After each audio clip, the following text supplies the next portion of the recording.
Zeb Jackson, I have been wanting to talk to you for months now. It feels like a lifetime, actually, since the floods first happened. I was kind of keeping an eye on what you're doing on the freedom side, the truth telling side of social media. Obviously, you've been doing some really good stuff since all of this nightmare began. But something happened when you saw the flooding and the damage and the suffering in Hawke's Bay. You, to me, if it weren't a corrupt system, should be the New Zealander of the year, Zeb. And I don't say that lightly. What you did right from the beginning of that suffering period in Hawke's Bay is just extraordinary, and all New Zealanders should know about it. So take us back. What did you feel when you first realized, and when did you first realize how serious it was for Hawke's Bay and Gisborne? Well, first off, Liz, thank you so much for having me today. I really appreciate this opportunity to speak with you. As you said about me, I've also been watching you from afar and really enjoy the content that I see you putting out quite regularly. So thank you for everything you're doing. As far as what I felt when I first sort of started seeing what was happening and what was going on, I didn't really realize the enormity of it until I set foot on the land myself, until I got there on the ground myself. As you may be aware, for the first week or so, I was doing donation drives in Hamilton and in Waihi before I went down myself in my house bus. So it wasn't until I was actually feet on the ground, shovel in hand, boots on the mud, that I actually realized the gravity, the amount of devastation that had hit Hawke's Bay. It was just absolutely mind blowing. You know, you see things on TV, you see things on TikTok, you see little snippets that people have put out, but it's not until you're actually there and you've got it right in front of your face that it really hits you, and it hits hard, really What hard. what is it, Zeb? You're giving me goosebumps, but what is it that does that? Is it the human suffering? Is it the animals? Is it the landscape, Mother Earth suffering? Is it just the whole thing is an overwhelm? I'd say it's a combination of everything. I mean, the one word I can really use to describe it is confronting, and I cannot stress that word enough. It's just so confronting and in your face. The people, the human element, the mental health aspect of it, the dead animals, the ruined buildings, the roads, the atmosphere of the whole thing, entire suburbs just torn apart. It just Yeah, just very confronting, and just so much different when you're right there in person dealing with it in front of your face. Yeah. Let's deal with that aspect now, because for me, Zeb, this is only really at the very beginning of the whole story of Hawke's Bay, and yet the mainstream media is basically now moving on and leaving it behind. And it seems to me that this Labour government has totally revealed their ineptitude, the impossibility of ever voting them in again, because they have turned their backs on this whole area of New Zealand. But we, the people, we need to keep going down there, don't we? And we need to keep supporting them. What do you say about that? The call out to all Kiwis watching this. Well, first off, just addressing your statement about the media providing initial coverage and then it seems to be dying. What I'm hearing a lot of is people comparing it to like a funeral, like attending a funeral, publicizing a funeral. 3 days a week have gone past, you go home and leave them to it. Yet that's when everybody needs you the most. They need you to hold your hand, hold their hand. They need you to help them pull things back together so that they can start re experiencing something even similar or close to normal once again, so that they can start feeling safe and secure in their own homes again. They really need people on the ground helping. Yeah, the words just absolutely escape me. I wanted to get that up near the top of this interview, and we're going to deep dive into each of these, the media handling, the political handling of it, but also how the people are going. In fact, this week, because I couldn't get down there, the police assault that I had at the airport happened just around the same time, and I've been really affected by that, but it's coming right finally. But we're getting down there this week, and I'll talk to you off air about places to go. I would ask all New Zealanders to keep listening to this interview, to Zeb's words, to what she describes, and then we all put our heads together and think how we can help these beautiful people of Hawke's Bay and Gisborne. But Zeb, take us back to the early days. When you arrived, there was the shock, and then what did you do? So, what I did when I first got to Hawke's Bay is just before arriving, I flicked a message out to a friend of mine, Penny Edwards, who I know has good links in the Hawke's Bay. And I said to Penny, hey, babe, I'm coming to town. Let's put a team together. Let's get out there and provide a bit of support to people who very obviously need it right now.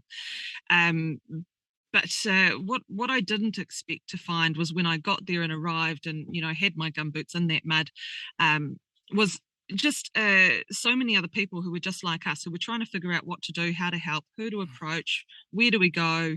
You know, a lot of homeowners weren't home; they'd been moved on from their property for obvious reasons. So contacting people to try and organise help for them was quite difficult in the beginning. There was a lot of sort of headless chook running around. If you saw someone on the street, where are you helping? Do they need more people there? Or are you a property owner affected? Can we come and support you?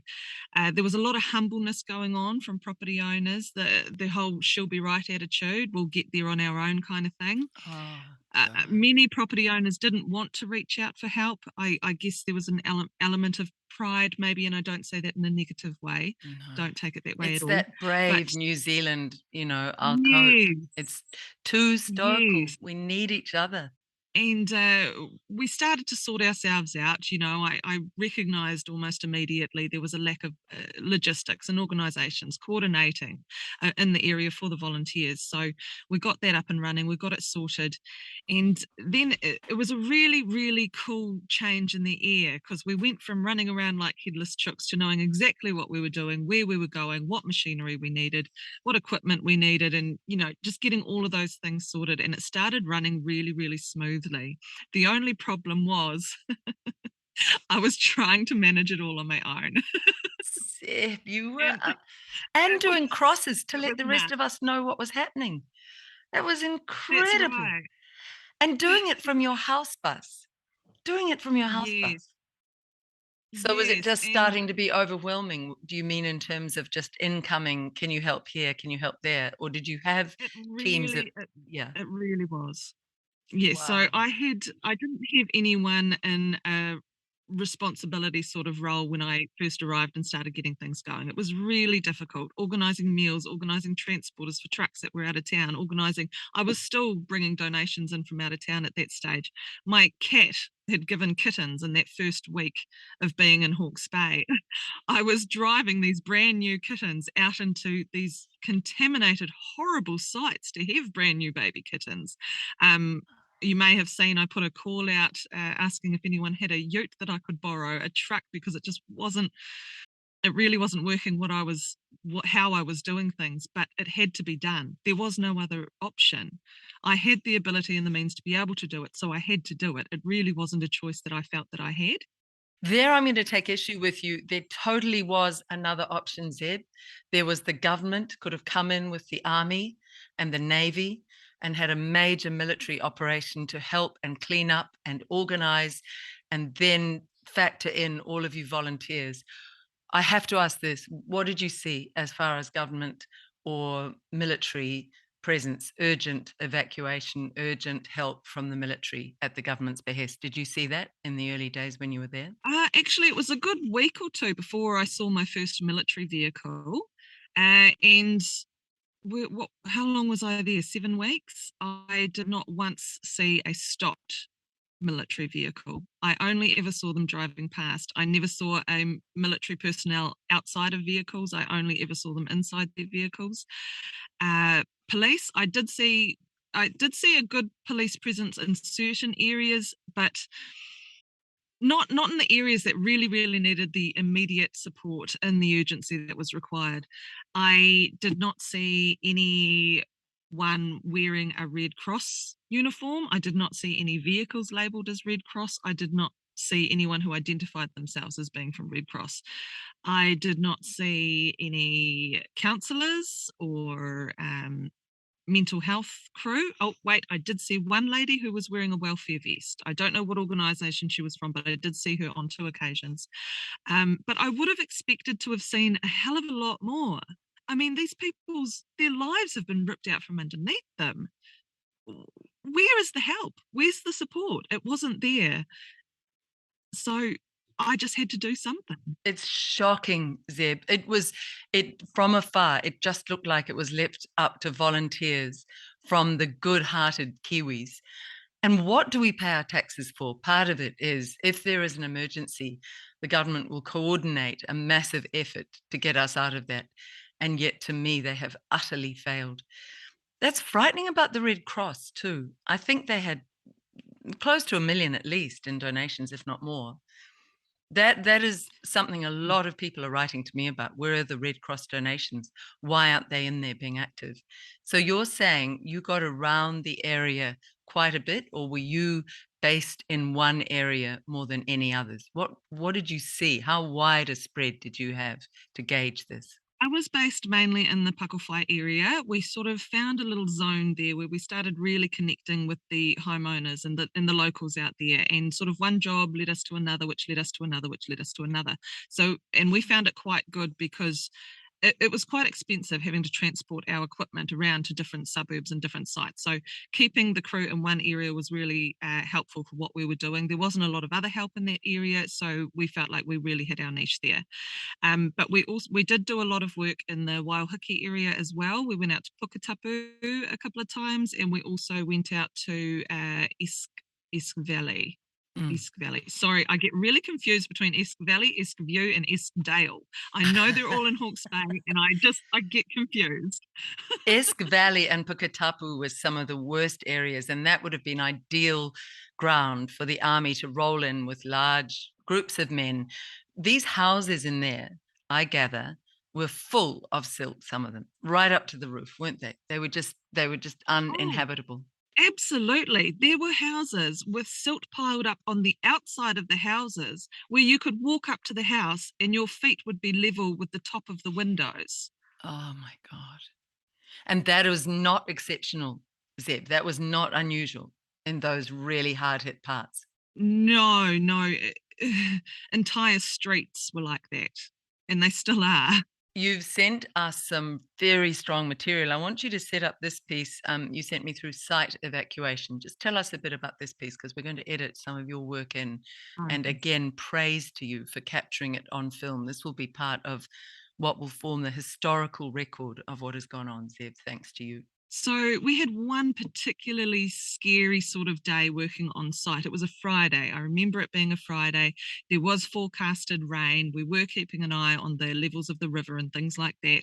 But surprisingly, it was a bright blue sky. Everything was sunny. It was great. We had 3 or 4 diggers down there, a couple of water blasters. The crew were going hard. We were having a great day.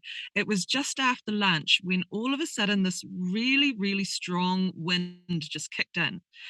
Seemed like it was out of nowhere. It was so strong. Things were blowing around, leaves were forming those little circly things. And before we knew it, within 5 minutes, it was not only sort of raining, it was pouring with such force. Normally, I wouldn't run out of the rain. I'd just walk and venture into a little, hidey hole of some sort. But this had me running. I actually had to shut off my camera. I don't usually shut off the camera, it's waterproof. I keep it going. But I had to shut this off so that I could race and get out of there. And we got into the shed. We sort of sheltered a little bit, tried to figure out our next steps. We just couldn't believe how hard it was pouring down on us, and so just how fast it had come in.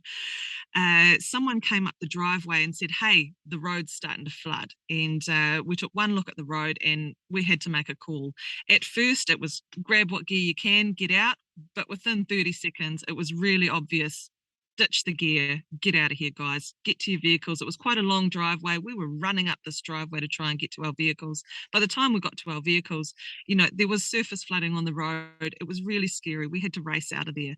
And I'm sitting in my vehicle going, oh my God, I have hundreds and thousands of dollars worth of equipment in my name right now that I'm leaving in an area that has been prone to looting. What am I going to do? Anyway, it was a very scary situation, and I'm so glad we all got out of there safely, which was the main thing, and we were able to go back and get the diggers later that night. Yeah. Hey guys, so I've just got back to our vehicle. We've just had to ditch all of our equipment, so we've got 3 hire diggers down there, our generators, water blasters, our portaloo, trailers, all our wheelbarrows and trolleys, like everything is still there.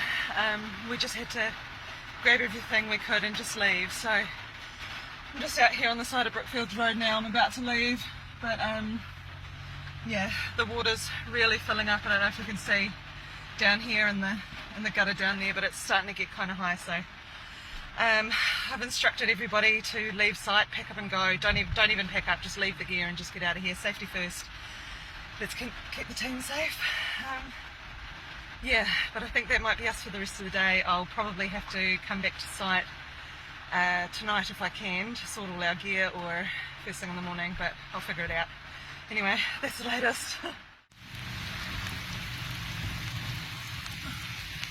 I mean, that is dramatic, Zeb. It's really dramatic what you were going through. So not only the dramas that you described earlier of all of the traumas on the landscape and the people and the animals, but actually while you're clearing up and being this resilient, as you said, you're quite happy some days as a little gang of good Kiwis doing good, weren't you? There were some days that, in spite of all the horror, it was really quite heartening. But that was a scary experience. It really was, yeah.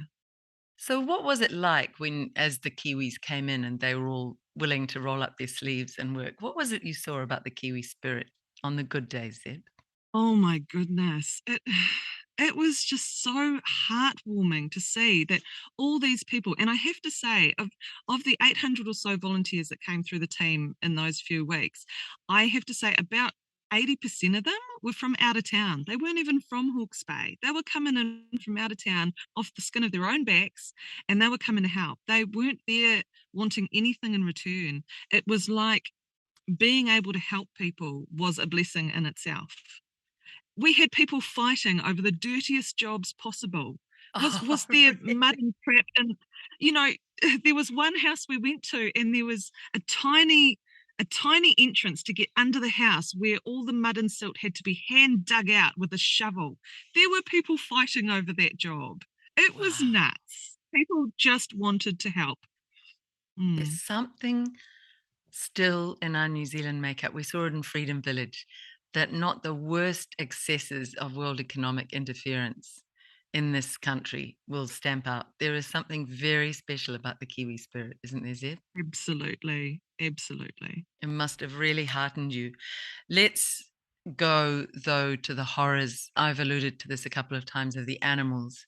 You told me off air a very poignant story about leaving Hawke's Bay. And do you know, Zeb, this story has haunted me. I realize how much of your heart you've put into this work you've been doing. Describe the dead animals, then we're going to get to that story of you looking down from the air. But what was it like? And we have photographs as well of this.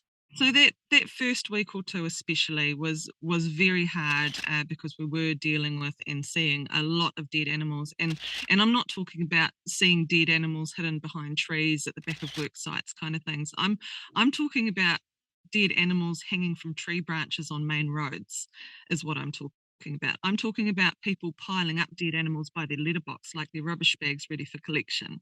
I'm talking about trailer loads of calves coming in to be buried that haven't even died in the floodwaters. They've died because of the contamination after the floods. Oh, God. Just horrible. Just horrible. I Yeah. think one of the most, is it too hard to talk about this, Sib? I mean, there's trauma It's a in little all of bit this. hard, but Yeah. it's real. It's the truth, and it is what happened. And The reason I yeah, want to I talk think I'm about it very is for those animals, for the owners of them, the people who've paid for them, for the horrors of this. And again, underlining all the way, this is traumatizing for you. Imagine for the farmer. Imagine for the farmer and his family. The trauma on trauma on trauma, and to think of this government turning its back on these traumatized good people. there was a pile of sheep. There must have been about, I don't know, a dozen or so sheep that were piled by a letterbox outside, just on the side of the road outside of someone's property. And just on top to the right on the photo, at the right end of the pile, you'll see uh, a black animal there on top of the pile of white sheep. And yeah, that was the poor wee sheepdog. It was a black looking collie. And as I mentioned to you previously, this is the image that actually haunts me in my dreams. Um, yeah, Sorry. It's Oh, yeah, it's I very flashback that those image. those those animal images are really powerful, Zeb. Is it Yeah. too much to say what you felt as you lifted off the ground, having done all these weeks in Hawke's Bay, and you Yes. looked down So there? the Mm. the other element of that, just before I say that story, was just the number of property owners that we were working with. So we would have tears from the majority of them. I would hear their stories, and they would cry, I would cry, the whole team would cry, everyone would cry. But a common component in a lot of those stories was the fact that they had to sit up on their roofs and they had to not only watch their animals dying, their cows, Oh, their sheep, their horses. They they described to me how they would cover their heads and try not to watch. But the problem is they could still hear it all. And oh, that was the heartbreaking. There they are, floating past the rescue boats as they're being rescued. It was just horrible. But yes, I mentioned to you that I actually flew out of Hawke's Bay for a few days. I tried to take a few days off, a little bit of a break. It, it was a bit of a break, but it only meant that I wasn't on site every day. I was still running all the logistics from the background. But I've always been a good flyer. I've been fine flying. But this particular occasion, very unexpectedly, it turns out I'm not a good flyer anymore. what happened, Zeb? And I say that because, everything was fine, checked in, got on the plane, stored my overhead luggage, sat in my seat, put on my belt, said hello to the person next to me. Everything was absolutely fine. The plane started, we taxied down the tarmac, the flight took off, everything's still fine. We start rising over the waters of Hawke's Bay and we start turning across to head to our destination. And I make the silly mistake of looking out the window. And I look out the window and I look down and I remember my initial thought was how pretty it looked with the clouds and the ocean below me. And then we came over the land and I saw all the flooded areas of Hawke's Bay that were still underwater. And all of a sudden, it was like my brain just switched. And then all I could see looking down on Hawke's Bay in the ocean and in all the floodwaters, all I could see was floating animals. That was all I could see. And I broke down pretty fast because all of a sudden I just could not get this image out of my head at all. It was just so vivid and it was horrible. And yeah, I had a full-on panic attack in the plane. Oh, Zeb. It was not gracious at all. Um, it was very difficult. Yeah. Did someone come up to you? Was there someone there to help? Yeah. So I actually had to catch two flights that day. That was my first one. Wow. So yeah, it was a bad day. It was a Zeb, really that bad day. so the animals were not actually floating there. It was like the flashbacks of all of it. So that's real. I'm getting goosebumps. That's real Yeah, post-traumatic stress. There are ways through it, but as much as I I don't want to belittle the horror of what you've have gone through, but I want to say you are one, I bet, of many, many, many from Hawke's Bay who'll be having those flashbacks, Ed, who'll be having these traumas, absolutely, who need absolutely. love and Yeah. support from this country and from this government, and they are not getting it, and you are not getting it. Are you okay now? Are you coming through it okay? It's going to take time, but I'm definitely working on it. Please, New Zealand, if you're watching this interview, please would you put money in for Zeb? Not only did she go through, I did ask Zeb when she was reluctant, but this is what we do at Free NZ. Let's help one another. Zeb not only went through this emotional trauma, but she also basically ran out of all her own money, used all her own funds for weeks and weeks to help others.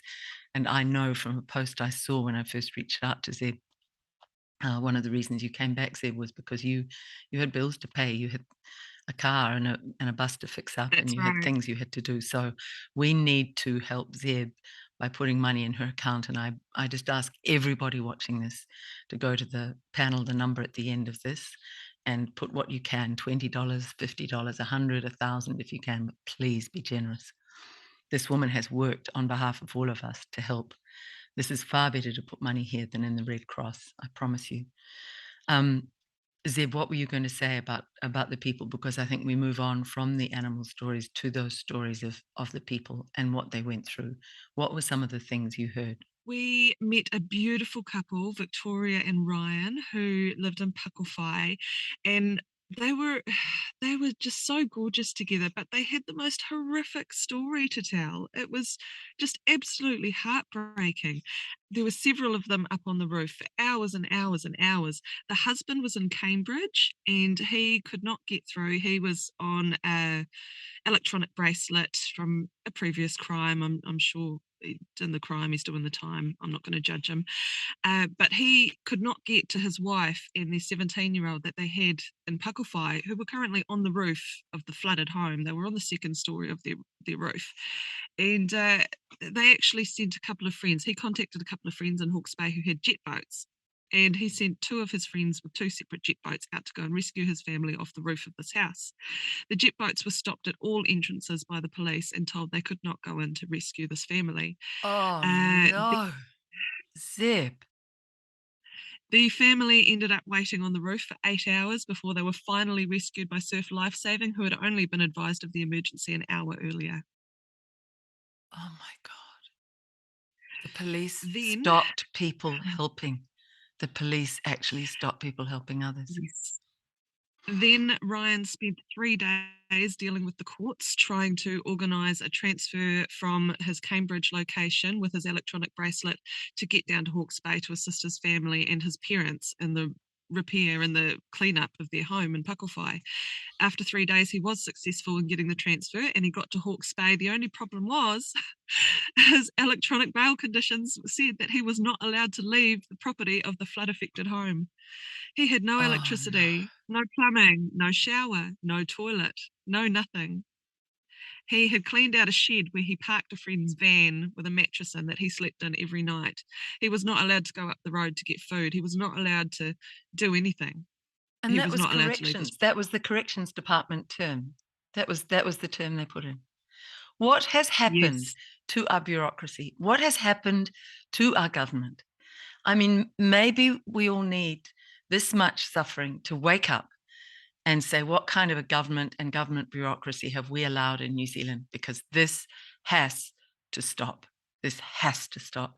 We'll put that interview, if you would send it through to me, underneath this one, Zeb, and we'll do that in full. Can you that just breaks my heart. Can you set up the story of property owner Karen? We met Karen by chance, most beautiful woman in the world.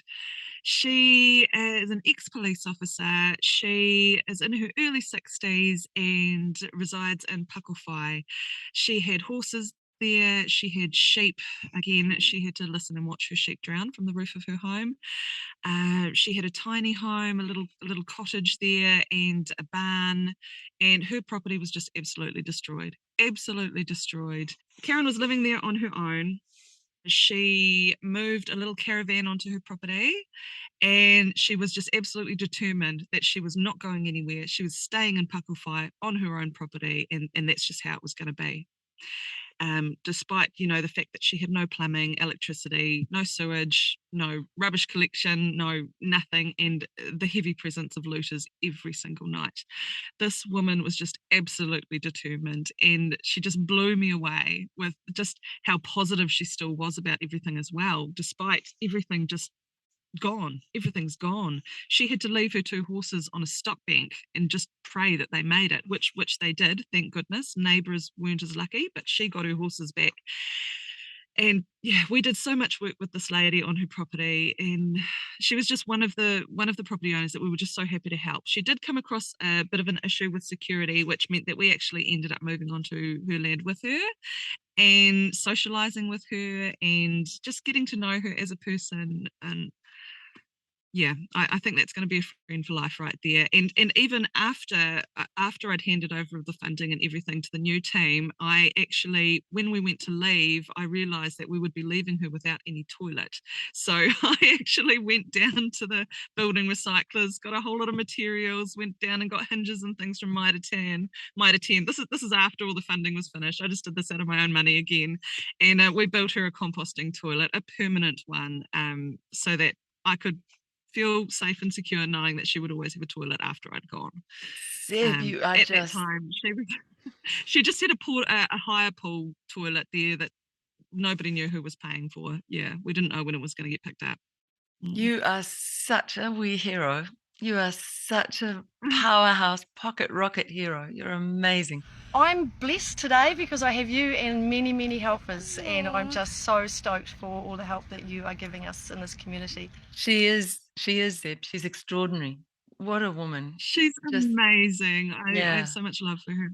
Karen, hats off to you. You also one of our heroes.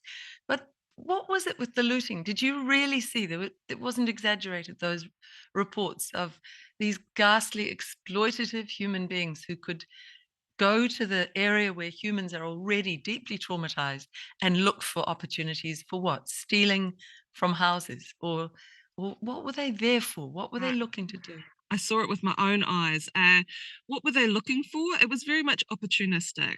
If I believe it was very much opportunistic. They would come out, just look around, shine some torches around, headlights around. They drive into your property, no care in the world, nothing's stopping them, and they would get out of their vehicles, have a hunt, see what they could see. It was just absolutely horrible. Did you ever try approaching one, talking to one, saying, "How could you do this?" Did you ever get that close to somebody who could do this? Yes, definitely. So, one occasion at Karen's, when I was staying there with her, there was a suspicious vehicle that pulled into a neighbouring property.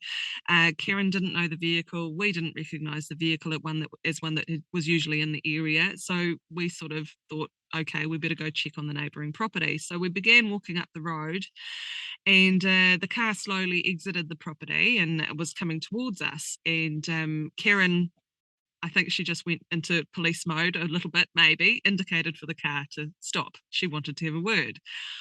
I have never seen a car reverse so fast in my life. I've probably only seen cars reverse that fast on movies. It was nuts. There was no question whatsoever that something suspicious had been going on. I couldn't believe it. And that same night, maybe an hour later, we had a ute come up the road that was slowly checking out properties. And we were nearby the road. So we went out again just to check, as it was an unfamiliar vehicle. It didn't belong to any of the properties neighbouring. And this car slowed down, stopped, and then sped at us so fast. I'm surprised nobody got hit. Sped at you? Yes, definitely. If we hadn't have got out of the way, we would have been hit. So there was violence in what they were doing. There was intimidation as well as greed and exploit. Honestly, the karma of some of these human beings will be not nice in future lives. It will. Yes. What would you say down the camera, Zeb, if any of those people and their scummy, shoddy actions are starting to weigh on their consciences, if they have a conscience, what would you say to somebody like that right now, knowing what you saw, knowing what you suffered with the people who were suffering? What would be your message to a looter? To be honest, Liz, I'm not sure if I'd waste my breath. You think you couldn't break through? I don't think so. If people like that are willing to do that, to go that low, to people who have been so badly affected, then I feel like that would be a bad use of my personal energy, which is a precious resource. I don't believe that a single sentence or a single word to them would be suffice to what they need. My message, for what it's worth, Zeb, would be there is no material possession that can bring to you the happiness that helping and serving other human beings brings. The one true path to happiness is helping others. And you had such an opportunity to drive up and help and serve and love and care and nurture.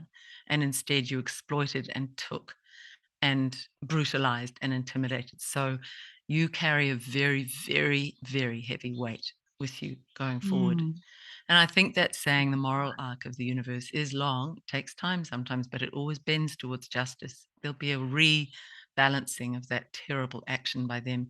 Meantime, we move on to people whose actions are really. Could I just add one more thing to that? Yeah. I just wanted to let you know that something much less known is that the looting isn't just going on in the sort of way that you think it might be going on with people driving around. There's actually a lot of white collar crime going on as well. There are Oh, Zeb. excavator drivers who are driving up to property owners who did this in the first couple of weeks after it happened, drove in, knocked on doors, offered their help and services, no discussion of money or payment whatsoever. And then a week later, they've got thousands of dollars worth of bills in the mail. Oh, They you are are being taken joking. advantage of by crooked operators who are going and offering help and then either just leaving a bill in the mailbox on the way out, or if they don't like working with the property owners, they'll start threatening to send a bill when they've initially My offered to volunteer. God. It is horrible, absolutely horrible. It's crime in ways that you would never guess. What has happened to portions of our country, Zeb? We were once such a caring, decent people. It just shows, it filters like a cancer from the cancers at the top who have no integrity. And then they seem to unleash this cancerous vein of a lack of integrity, although there are still a lot who are caring. But my God, Yeah, those people are being re-traumatized, like the COVID that's victims right. were being re-traumatized every time they went back to the hospitals. It's trauma on trauma on trauma. The COVID vaccination individuals I often interviewed and thought there's a secondary and a tertiary trauma on top of the initial one, and it sounds like the same thing here. Hmm. How were they Yes. coping, Zeb? How many, when you got to a house, just broke down in your arms when you showed them humanity and kindness and everything that matters, real kindness? It was interesting because I'd say 90%, 80 to 90% of property owners broke down. And they broke down for one of two reasons. If it was early in the day, they were breaking down because of the overwhelmingness of all the work that had to be done. But there was a change in the air by the end of the day. They'd still be in tears, but it would be tears of thanks and tears of gratitude and tears of happiness, which was just beautiful. Yeah. Wow. How many wanted to stay there? How many wanted to do what Karen did and say, I'm staying no matter what? They're not red stickering me out. I didn't hear anyone as determined as Karen was, although there were a few top contenders. Most people were definitely planning on keeping their homes, restoring their homes. Most of them are aware of the worrying aspects of red zoning without saying too much. Mm, I'd say the majority of the suburb wants to stay. They mm. aren't necessarily living on their land right now, but they want to be. We won't get into this in this interview because this is really a fact-finding interview, and this area is more surmising. But I'm getting a lot of question marks and emails to me saying, how heavily involved is this government in American use of climate change technology that has now been established to have been going on for some decades in America, if not longer? And how willing would Christopher Hipkins have been to begin his term of office, should we call it, with a drama like this? And how staged managed was it? Now, we don't know the answers to that, but when people write to me about that, I say these are valid questions. We can't find out until we have some honorable people in power who will perhaps be able to expose what might have gone on there. Did you, however, on the ground there, get locals who were asking those questions, Zeb? I need to ask that. Absolutely. There were a lot of property owners and locals who were questioning the government's response, airing very strongly their disappointment in, I guess, their expectation of a response versus the reality of a response or lack thereof. Somebody wrote to me and said, Chris Hipkins, but it's this is not fact. I will report it as written to me, but not stated as absolute fact because it's still hearsay. But said Hipkins was overheard under his breath saying it's all going to be red stickered anyway, as if there was, as if there was some bigger plan at play. We can only watch, ask the questions, help one another with the due diligence that we need to from people on the ground, and pray that we get media that can have access to the government and put the government on the mat about this as we come closer to the election But at the moment, our mainstream media is not doing its job. What's your attitude to mainstream media and the reportage of it, Zeb, of your awareness of it? Well, gosh, where do we start with that one? Mm. The level of bias in mainstream media is just crazy. It's so crazy. I feel like mainstream media is just, you turn on your TV and it's just a case of, well, what do they want us to know about today? Yes. It's not necessarily the most pressing matters or the most important things that need to be reported in the right ways, but it's what they need us to hear at that moment in time, what they need us to know. What is the bias? What do you see as the bias? You mean pro-government bias? Is that what you're Oh, alluding to? pro-government bias, absolutely. The one source of truth, the only way there is in New Zealand, apparently. They don't represent all It's like sides. they don't have their own mind anymore. They don't have the independence. They don't have. They're no longer able to provide that unbiased view when they're so heavily reliant on the government. And I mean, let's not tiptoe around it. We're talking about money here. They are the top, funders of what we see on our TVs. Mm. How can we say that they are not involved in what is shown? That's just ludicrous. They are the governing body. Yeah. The government paid media, someone said the other day to me, they're now advocates for the government. They're not reporters They anymore. are, yes. So when you looked Absolutely. at the Hawke's Bay reporting, if you did, not many people, interestingly, are watching mainstream media anymore. And this is the reason why, because they know that it's sold out. I mean, I think Joe Rogan just called them whores. That mainstream media around the world have become whores for the governments. They have. Yeah, he didn't hold back at all. But if you watched the coverage of Hawke's Bay, was there anything that approximated what you were seeing and experiencing on the ground? Or did you not see mainstream coverage in this period, Zeb? No, I was far too busy, I'm afraid. I did not see any That's a good mainstream answer. coverage. You didn't waste your time on things, on No, fairy mate, stories. I don't have time to sit and watch TV. I've got diggers What to drive. shocks me is the dearth of reports. To me, a good media would be having ongoing reportage from Hawke's Bay, because this is a story that isn't going to be a year-long story or 18 months. It'll be going on for 2 years, and it needs to have a regular presence in a media of integrity, which we don't have. Okay, so back to the people stories. Let's cut to the one you sent me, the property owner Pete, who asked some very good questions. Tell us about Pete before we play this. So Pete is actually the father of Victoria. So same property. He was up there on the roof as well. Now Pete, he is not afraid to speak his mind, that one. He calls it as it is. He, what you see is what you get. He doesn't beat around the bush. He tells you how it is. And it's absolutely great, because that's what you need to hear. Mm-hmm. And the questions that he asked were very, very important and relevant questions.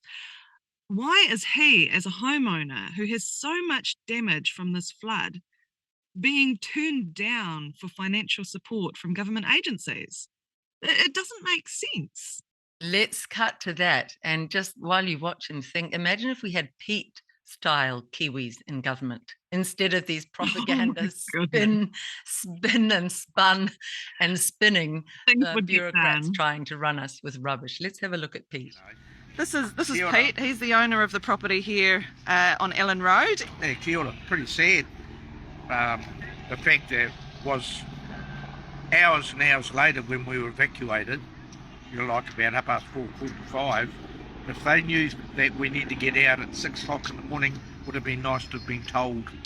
You'd think, because there's an entire community here. Absolutely criminal.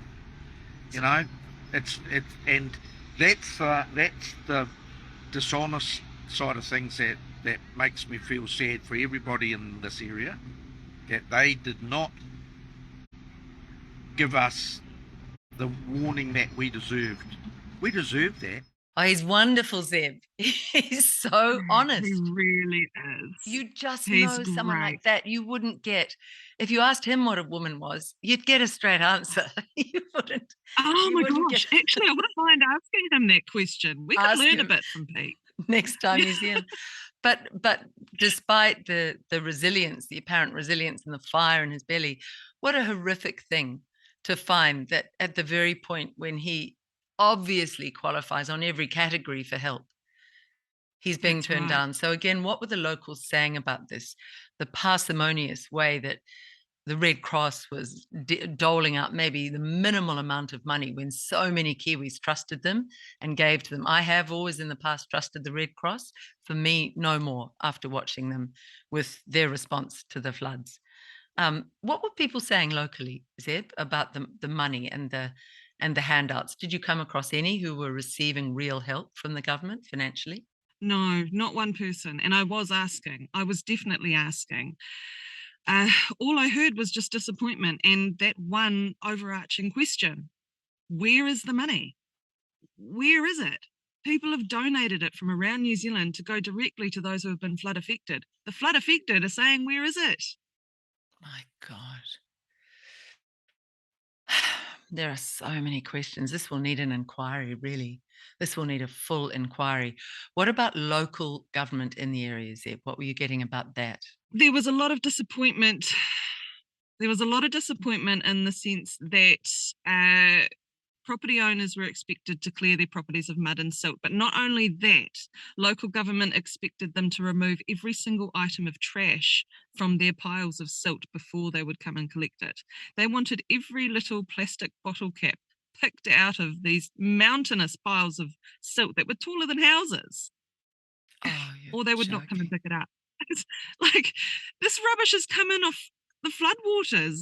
This rubbish doesn't even belong to these homeowners. Sometimes on some work sites, I would have up to a dozen people working just picking out trash out of piles.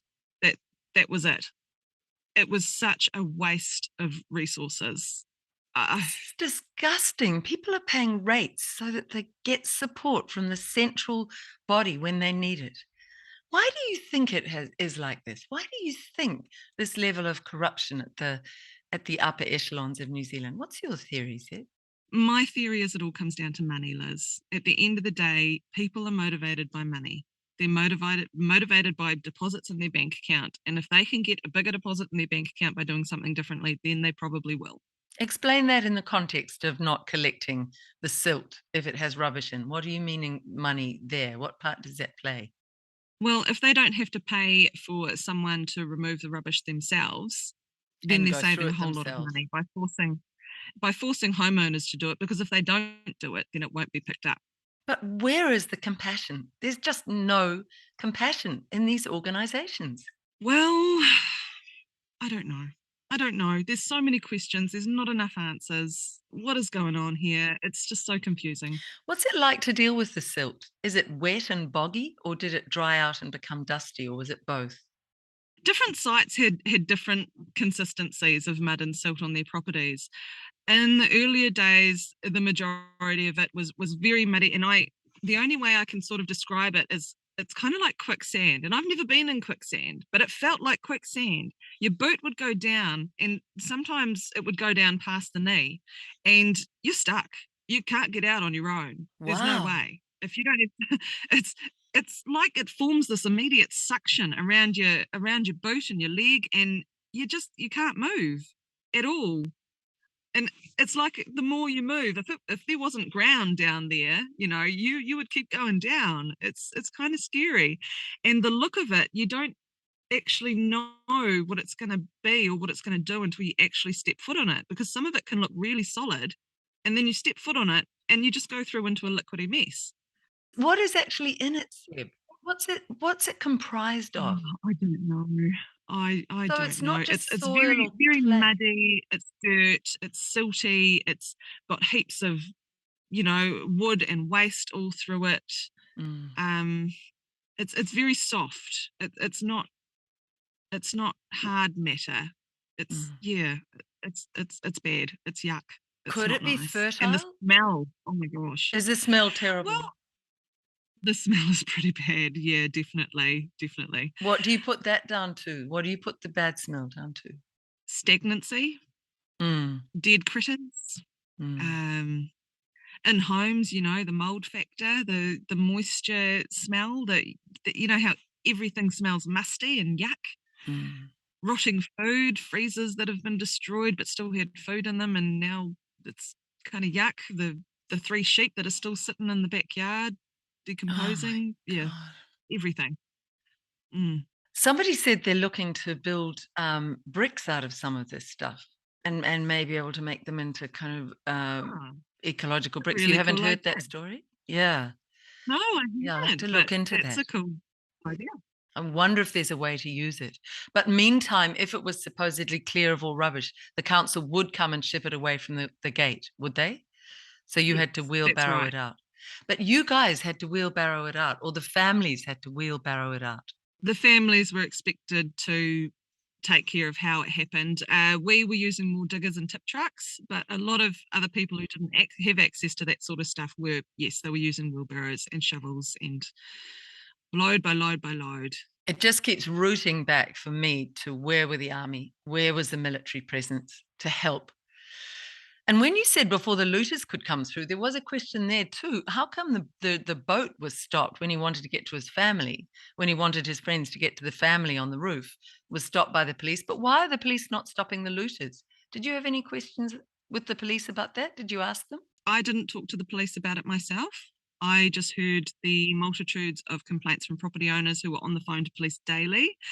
Karen, as I mentioned, is a police officer, and so she was on the phone to fellow officers quite a number of times trying to get it sorted. She was not happy at all with the response. Um, Locals were promised that there would be roadblocks at every entrance to the area of Pakowhai. There are 2 main entry points, and they were to be blocked. I don't know if a couple of road cones and a sign count as a roadblock. People just drove over them, literally Oh, over them. Zeb. Um, there were promises from police that the roadblocks would be manned overnight, every night. I just must have got lucky every time for 20 times driving past and no one's there. Maybe they were there, just not the 20 times I came through. Oh, Zeb. Another question from what we've canvassed too. Did you see any signs of human bodies floating? Because we had those reports and there just has not been a way to get to the bottom of those stories. And there are things that I've been told, but because I can't verify them about some groups of possible overseas people who were there. But until we can verify that, I don't think it's responsible to put that out there. But did you see any human bodies? I absolutely heard about it. I'm in a similar position to yourself, Liz, where I've heard these things, but I've not been able to verify anything. Therefore, I've not reported on anything. No, I did not see anything, any human dead remains or dead bodies in my time that I was there. In terms of reportage, in terms of stories, we have to leave that with a question mark over, but not turn our backs on it. It's like that thing of to be continued. This story needs to be dug into. People who might know, if you can write to me, I would very much appreciate, because now we depend on one another. Our media is not doing the deep diving. Politicians are not telling us the truth. So we are dependent on each other. And this is the crux of the Hawke's Bay story, isn't it, Zeb? This is where we bypass our government and see how utterly inept and useless they are. And it's a time now for Kiwis to help other Kiwis and to keep helping over the coming year. Do you think that's a fair summary? I absolutely think it's time that we look after ourselves. We need to set up our own systems, put our own infrastructure in place to be able to look after ourselves, because we can no longer rely on what we once thought we could. There are other ways apart from Agenda 2030 to look after our earth in this country. And I can't find a New Zealander who wants the World Economic Forum version of looking after our earth. I can't find one who supports Agenda 2030 as the response. But we will need to look after one another as these climate crises are pushed out at us. Yes. What are your ways, Zeb? What do you recommend? What do you think Kiwis can do instead of just being left by this interview? Oh my God, it's terrible to see what's going on. Yes, they can come down and help, bring a shovel and some gumboots and raincoat and get in there and knock on doors and raise money for them. But what else can Kiwis do to help our Hawke's Bay and Gisborne brothers and sisters? And let's not forget West Auckland. I feel always bad leaving out West Auckland, who are still suffering as well. What can we do? The people of Hawke's Bay are still really needing help with diggers and excavators and tip trucks to clear their properties. If you know someone who runs an organisation that may be able to help, maybe put in the good word, they could really do with a few bits of machinery down there. They're going to be going for a long time. A lot of people think this is over. No, there is still so much work to be done. Also, the likes of container homes, sleep outs, caravans, portable showers, portable toilets, things like that. You know, these people in these communities are just so off the grid now. They don't have access to the most basic things like a shower. You know, if you've got a spare califont at home, send it through. You know, the people of Hawke's Bay really need sort of those sort of things at the moment, in my opinion, from what I've Composting seen. toilets would be something. Composting toilets. Where are they Definitely. staying if their houses are really unlivable at the moment? Where did these people move to while the houses were cleared of silt? What happened? A lot of them are with friends and family. Some have gone out of town. I know of a few families that are split up. You know, one of the kids has to stay here, another kid's there, dad's over there, mum's somewhere Oh, it's else. so traumatizing. But, you know, they've tried to bring them back together. They've asked for help and support from local government. Local government have told them they will happily put cabins on their land. That is a plan for the near future. However, these families will still be expected to pay market rent for these cabins on top of the mortgages for the homes they can no longer live in. And that's the other thing we haven't canvassed. The people with orchards, with plants. There were so many stories coming out in the early weeks saying, if we, again, the military and the police, could get in and dig around these tree trunks, the trees could have been saved. They wouldn't have been That's sort of right. strangulated by this silt. But that didn't happen, did it? Except from some volunteers going in, Zeb. That's right. Yes. As far as I'm aware, yeah. Did you talk to many orchardists? So I was contacted by quite a number of people who had orchards that needed to be cleaned out. They needed, you know, the soil dug out from around all these trees. And unfortunately, I actually had to prioritize the people in the homes over the orchards. So we weren't able to get to many at all. I think we only did one. But you know, the heartfelt call for help to those sort of places, you know, people were explaining to me that these are their livelihoods, that Oh, this is what they rely on and have done so for generations. And having to say no was very, very, very hard. Very hard. Honest, if I could have been everywhere, I would have. I honestly, so many people when I interviewed about the COVID vaccination injuries, people's comment when I said, "What do you think about Dern?" would say, "How does she sleep at night?" Well, I asked Chris Hipkins here, "How do you sleep at night? How do you sleep in your comfortable bed, knowing our family, our brothers and sisters, our Kiwi family, are suffering still, and winter is coming on, and you could have ordered the army and navy to help, really get in there and help." I don't get it, Zeb. I just don't get it. There are other odd things. Let's talk about the Pakawai resident who queried this decision to send an excavator between 6 and 7 in the morning. What was this story about that you captured? Tell us, set this one up and we'll cut. So, so the council admitted in this community meeting with Pakowhai residents, they were questioned as to, you know, whether the rumor was true. We'd been hearing that an excavator or a digger had been sent out to a point of the stock bank to burst it on purpose. Someone stood up in the meeting and asked, you know, is this true? Was a digger sent out, you know, with the intention of blowing the bank? And long story short, the council said yes. Yes, we organised a contractor, we sent a digger out to the point in the stock bank that was, according to them, purposefully built to be burst if needed. And it was sent out there between 6 and 7 in the morning. The residents were not advised whatsoever. They were not told that there was a possibility that the council was going to blow the stock bank on purpose. The council are maintaining that they did not blow it, that it blew before they had the opportunity to blow it themselves or before they had made the call to blow it themselves. So they didn't actually do it. But the point is the intention was there. Having that option on standby and not telling the residents of an entire suburb that their lives are at risk is just lower than low. Absolutely. And this, remember, this is at the height of the storm. So all the rains are coming in. They're already worrying, aren't they, about everything happening to their houses? I feel like there's should be some sort of criminal charge there. Over here. There was talk, I'm hoping it's only talk, because someone said that there was a decision to blow the bank. Is that correct, or not? Are you guys just hiding from that? No, not absolutely hiding, so I can tell you all about that. So there is a section of stop bank downstream from Waiheke Marae, and that's been constructed so it has a spillway segment, so it's not about blowing it up. That wasn't the question. Did you guys blow the bank and not send contractors out to dig the bank away to relieve the pressure so Nate Young and Taradale wouldn't be hit? So that's what I'm explaining. So that section of stop bank is downstream from Waiheke Marae at cross-section 19 in the scheme. It has a spillway in it that can be removed with an excavator. Did you do it? No. So an excavator was mobilised to give us that option. Okay, so that was at what time? 6 o'clock, I was told, correct? So that was early in the morning, yeah, about 6 or 7 o'clock. How many people in this room did you ring that day to tell them to get out because we're making a mistake? So the response was that it wasn't done. Yeah, but the thing was, Well, had intention of the contractor to do the job, and then that contractor never got there in time and it burst. But you had intentions of sending them. Would you not notify people? People's lives at risk and don't even tell them. I hope you sleep good at night. You let us drown.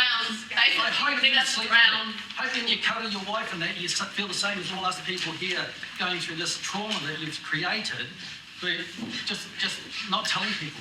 but to be clear, the decision was not made to do that, and I stand by that, and I would like everyone to know that there was no decision, and so hopefully... That's right, we sent lots of contractors out to do lots of things. And what was to do that? But if you do that, why don't you sit down and just say to these people? I'm happy to answer questions one at a time. That's incredible. That is absolutely beyond irresponsible into criminal negligence. Totally. So what's the feeling like in Pakowhai? Is there real anger? Yeah, what is the feeling where you go if you bring up the government? Is there a feeling of anger? Because I can feel it as we talk. There is a lot of anger. Yes, it's sort of beyond the point of disappointment in their response. It is anger. It is blunt, upfront anger, as if they've somehow done it on purpose. I don't know, but it feels intentional that they have chosen not to respond appropriately to this emergency. This really needs to be front and center in the campaign for who will get onto the government benches. And my God, we need some people to completely radically change the way this country is run. I'm going to put here also, where is the opposition? Where are ACT and National standing up and putting the government, holding them to account and standing with these people of Hawke's Bay and advocating for a lot of help for them? Were you aware ever of any of the opposition parties coming in, Zeb? I wasn't aware of any parties coming in, to be honest. Well, that's what they did at Freedom Village. They all just stood back and let it all happen and let the people suffer. The other ones, there are so many wonderful little bits. I did want to, before we finish, talk about property owner Kirsten. Set this one up as well for us. Kirsten, It's so beautiful the way you go, Zeb. It's like you're just in love with these Kiwis. It's beautiful. She's just the most beautiful soul, and she was just so blown away. I remember her telling me that she had no idea what to expect when this Zeb Jackson crew said they were going to come in and give them a hand. You know, we went in and checked out the property and said, well, we can do this and this and this, but I don't think they realized the extent of what we could actually achieve in one day. And it was amazing. The transformation was huge. And it was beautiful. And what I love so much about the team I was working with was that there was not a single element of in-house drama. Everybody was just working in harmony with everybody else. You know, they saw something that needed to be done, they got it done. You know, it was just so beautiful. The working atmosphere was just so wholesome and loving. Yeah, that's such a it was. positive way to be drawing this interview to a close. Give us that idea. What could you achieve in a day? Well, we'd come in, we'd have 3 diggers with us, maybe a couple of tip trucks and stuff, and we would have them running the entire day. When our heavy machinery manager or coordinator, Marty, was with us, he actually turned to me on one occasion and he said, did you know that if these people had to pay for this work to be done themselves, it would cost them about $25,000 just for the one day. And I was like, I had no idea, no idea. So it just sort of solidified the huge impact that we are actually making for these people, because I guess I was a little bit ignorant to those sort of things, not having ever worked with machinery before, not knowing the cost of it to the people who would have to do it themselves. It was mind blowing. It was eye And opening. so by the end of the day, what, the property might look cleared out, there'd be a path to the door, the house might be cleared out. Was it that kind of transformation over a day? Yeah, definitely. And I was also the majority, not all of the homeowners I worked with, but the majority, including Kirsten, I was transferring $1,000 into their accounts to leave them with, because I acknowledged the fact that they would have ongoing cleanup costs. I was also leaving diggers behind sometimes. If an owner knew how to operate one, I would leave it behind and pay for the following day for the digger, just so he could keep working and my team could go off and work somewhere else. There was a lot of background stuff going on. Zeb, were you paying for the hireage of a lot of this machinery? It was coming out of the donated funds. My God. We need money to go into your account. That's my feeling listening to you. You're a natural reporter, by the way. You are just we need to get you into mainstream media when we toss out all the rotten ones. You are a natural. You've got high integrity, real curiosity, zero ego, and you really want to tell the true stories. And you have a heart for the people. You have all the qualities, the finest qualities. But I also feel that if money came into you and people could contact you directly with equipment, those resources finally would find a home where that help would rapidly go out into the community, unlike the Red Cross, unlike the funds given to the government to help people. Would you be up for that, Zeb, or is it too much if lots of people send you money saying either put the note for you personally, Zeb, or for Hawke's Bay people, just put a little note with your donation? Would you be up for that if we ask for that? I think I absolutely would be. Yeah. Do you still have a network through there where you could get the money out? I do. I definitely still have a network. And once I've finished with all my repairs and stuff on my bus and my car, I am planning to head back there. If somebody has equipment though, Zeb, can they contact you? What's the best address? Oh, absolutely. Definitely. Flick me an email, zebjacksonlive@gmail.com. In particular, equipment like diggers, tip trucks, and bobcats are just like, I'll love you forever. Yes. Are you going to be going back there, Zeb? You do think you will once you get the repairs done to your house? Yeah, yes. Yeah. So I've just got my car back a couple of days ago, and I've got my bus in the shop at the moment, picking it up on Monday, and it's booked into another shop on Tuesday. Yeah, I just got so much work to get done on them. But once it's done and all sorted, I've got my life sorted, then I can come back and keep helping Hawke's Bay. That's what I hope to do. When I was talking about the looters, I alluded to the fact that real happiness comes not from taking. It certainly doesn't come from stuff. Having a whole lot of stuff around you doesn't bring happiness. No. Did you, despite the horrors of all of this, even that PTSD you've been working through, did you also feel a tremendous sense of fulfillment as you did this work, Zeb? Absolutely. The blessing is definitely in being able to give. That I feel so blessed being able to do that, but more so I feel blessed that these property owners have allowed us to come in and help. Because, it's quite hard to get over that pride and that humbleness and allow someone to come in and work on your property, getting nothing in return whatsoever. So, yeah, just blessed in so many different ways. Yeah, and none of them financial. You can't possibly say all the names, but would you like to name some of the names?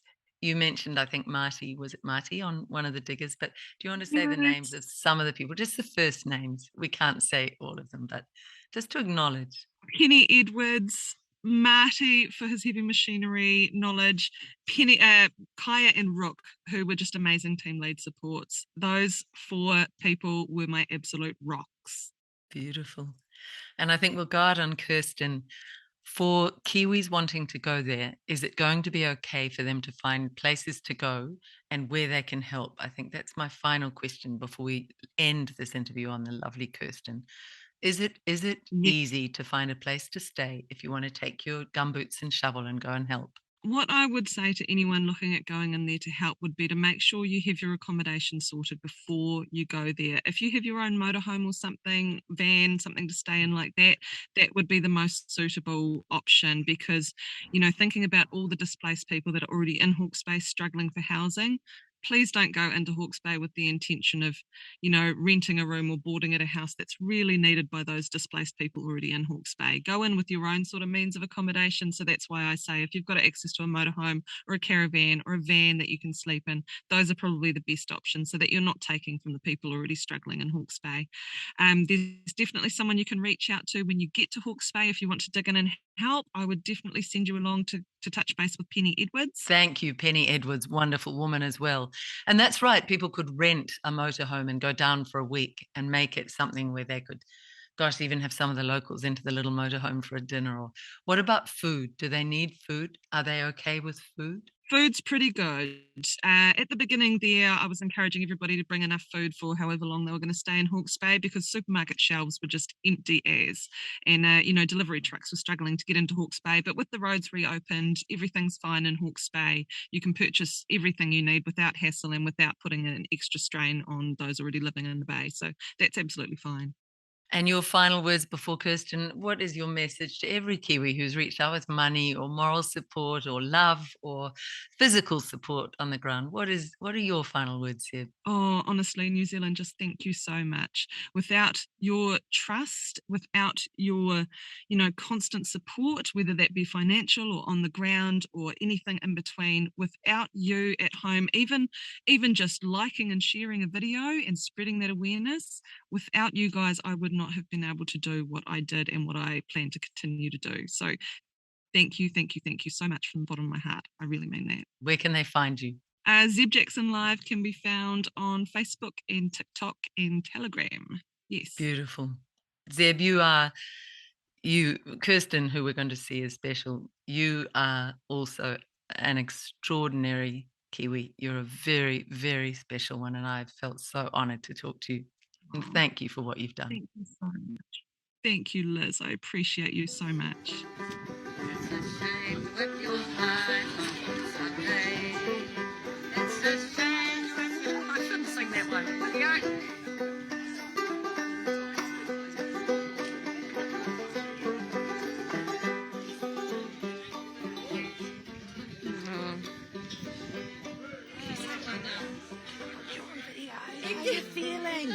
How you feeling, girlfriend?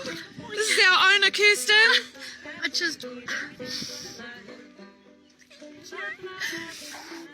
It's all right. I'm sorry. I'm sorry we made you cry, but I'm glad it's tears of happiness. Hey.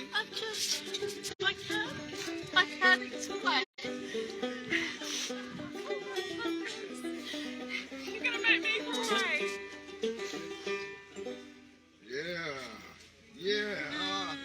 Yeah.